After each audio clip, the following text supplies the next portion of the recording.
시청자 여러분 안녕하십니까? 경북 동해안 지역도 오늘 장마전선의 영향을 받아 많은 비가 내렸고 내일은 구름이 많겠습니다.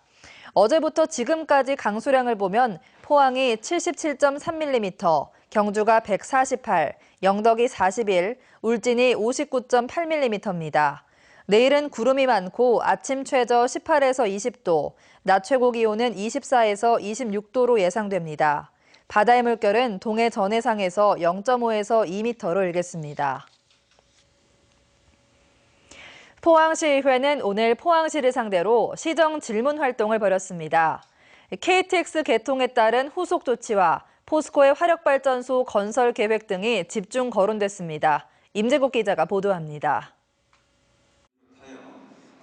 김상민 의원은 포항제철소가 광양제철소보다 연간 대기오염물질 배출량이 많고 화력발전소 건립에 경제 효과도 크지 않다며 시민의 환경권을 우선시하는 환경정책을 주문했습니다. 포스코 석탄 화력발전소 유치보다는 신재생 에너지 자가발전 시설로 견인하고 도심 대기 환경이 지속적으로 개선되는 적극적인 환경관리 정책 수립의 필요성에 대해 시장님의 답변을 부탁드립니다. 포항시는 신재생 에너지원 등 환경 피해를 최소화할 수 있는 방안을 검토하겠다고 답변했습니다. 교체 증설을 하고자 하는 500메가와트급 규모의 화력발전을 대체하기에는 설치 면적 대비 에너지 효율 측면에서 다소 어려움이 있을 수도 있을 것으로 생각되지만 청정에너지인 신재생 에너지로 대체할 수 있는 방안이 있는지 포스코와 적극적으로 협의해 나가겠습니다. 복덕규 의원은 KTX 포항 개통 이후 관광상품 개발과 관광객 유치에 소홀했다며 구체적인 대안을 물었습니다. KTX 개통에 따른 시티투어 버스 구입과 다양한 관광객 유치 대책은 무엇인지, 둘째, KTX 포항역과 전통시장 등과 연계된 야시장 운영 계획은 있는지. 포항시는 해양문화관광 육성 전략에 따라 KTX와 연계한 관광산업 육성에 적극 나서겠다고 밝혔습니다. 형산강 프로젝트 7대 분야 35개 사업을 비롯해서 영일만 관광단지 조성, 두호 마리나 복합 리조트 조성, 호미 반도권 종합관광개발, 이들 사업들이 조기에 완공하여 해양관광도시 면모를 갖출 수 있도록 행정력을 집중해 나가겠습니다. 이 밖에 차동찬 의원은 외국인 학교 설립 백지화에 따른 책임을 추궁했고, 문명호 의원은 창조경제 업무 추진과 신성장 발굴 사업에 대한 대책을 요구했습니다.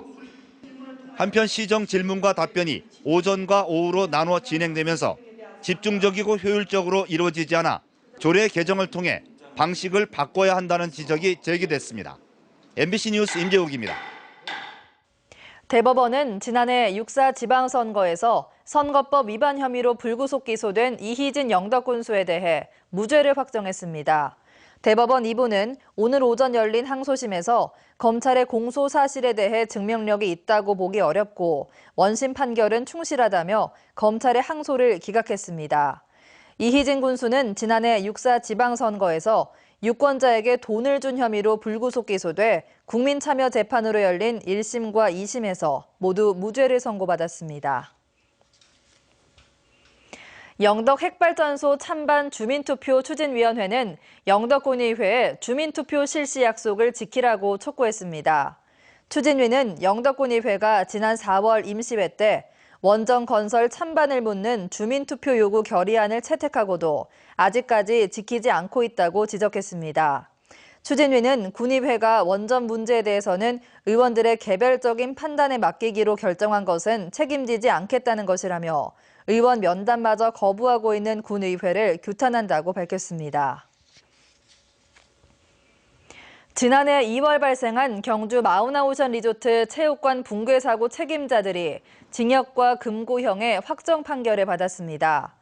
대법원 3부는 체육관 지붕 패널 설치 공사를 부실하게 해 사고의 직접적인 원인을 제공한 혐의 등으로 기소된 박모 씨에게 징역 1년 6개월을 선고한 원심을 확정했으며 불량 철공 구조물을 납품한 업체 대표 임모 씨는 금고 1년 6개월을 확정했습니다.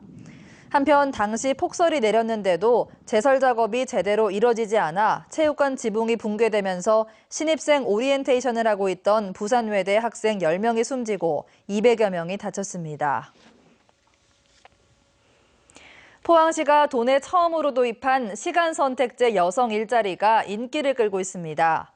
포항시는 6일부터 어제까지 원서 접수를 마감한 결과 400명 모집에 1,340명이 지원해 3.4대 1의 경쟁률을 보였다고 밝혔습니다. 포항시는 서류 전형을 통해 다자녀 가구와 봉사활동자의 가산점을 준 뒤 오는 13일 개별 통제하기로 했습니다.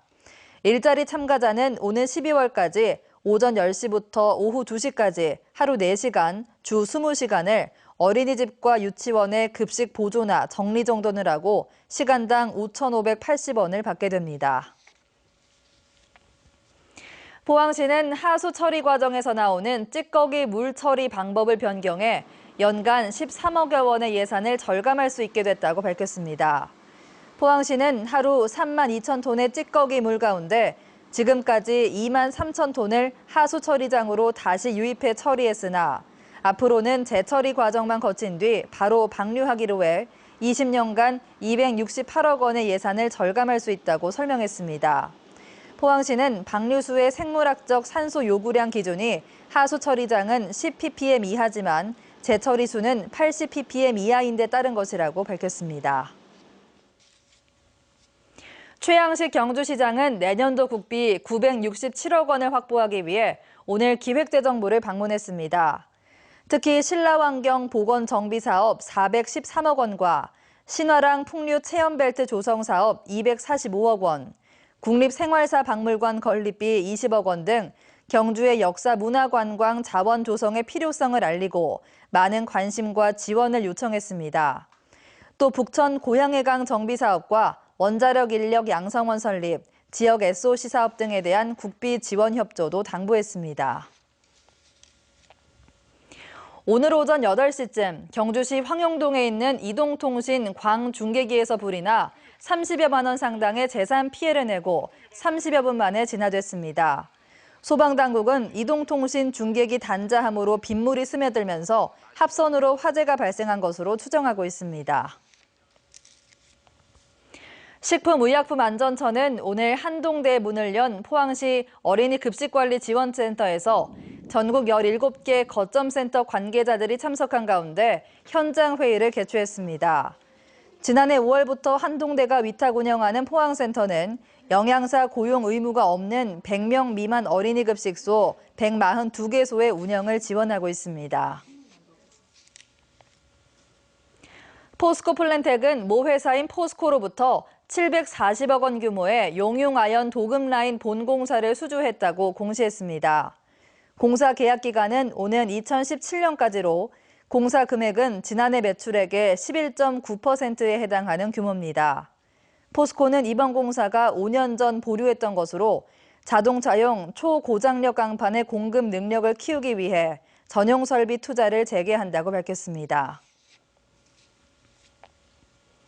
일부 농업정책자금 금리가 시중금리보다 지나치게 높다는 지적에 따라 농림축산식품부가 3% 이상 농업정책자금 금리를 인하하기로 했습니다.